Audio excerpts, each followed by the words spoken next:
Here with Florida A&M head coach Willie Simmons. Coach, the first question has to be your quarterback named preseason SWAC Offensive Player of the Year. You're hands-on with your quarterbacks. You got high expectations. Talk a little bit about his development and why you chose him to represent FAMU today. Well, you know, the one thing about Jeremy Moussa is that he's a phenomenal leader. He's a guy who truly understands what it means to be a quarterback. You know, the responsibility that comes with leading, with being the face of the offense, really, in many senses, the face of the program. You know, he embodies that. You know, so he's a guy that holds his teammates accountable. Again, every time you look in the field house, he's there. You know, I love his approach to the game. The thing I'm excited about, again, this will be his first time in his collegiate career having the same offensive system 2 years in a row.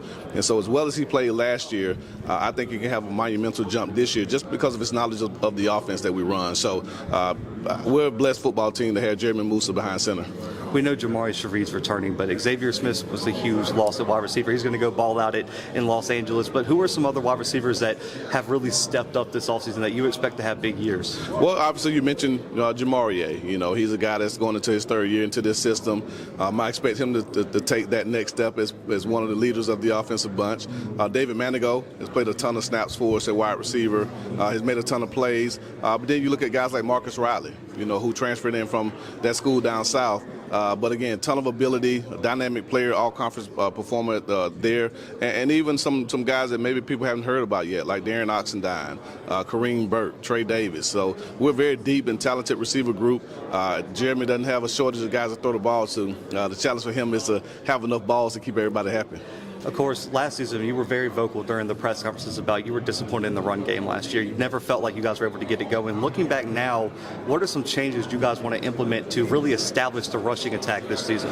Well, it starts with our commitment to it, right? It's just our approach. As a play caller, our offensive coordinator, offensive line coach, Joe Henry, we've talked extensively about what we need to do as a staff to make sure that we place the right emphasis on the run game. Really assess the plays that we're running, how we're calling them, how we're teaching them, and making sure that we have a scheme that our players can execute.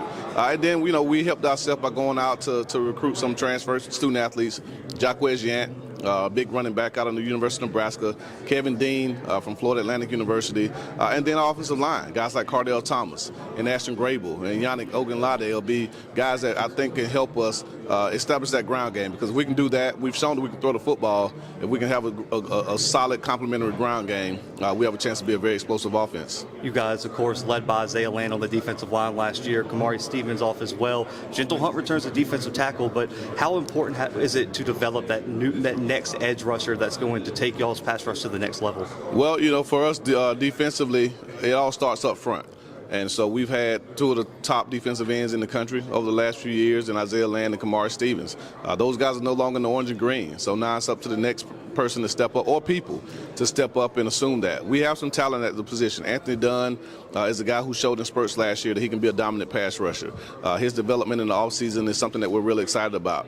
Sharif C., Tyrese Gibson Battle, Sylvester Mathis, guys that we brought in through the transfer portal also give us some athleticism and depth on the edges. And so again, it's gonna come down to just our commitment to it, and it may not just be the defensive line. We have some really athletic linebackers that can rush the passer as well. So it may be a combination of pressures that our defensive staff simulates, and then being able to rush with forward. But our ability to get after the quarterback will be one of the keys to our success on defense this year.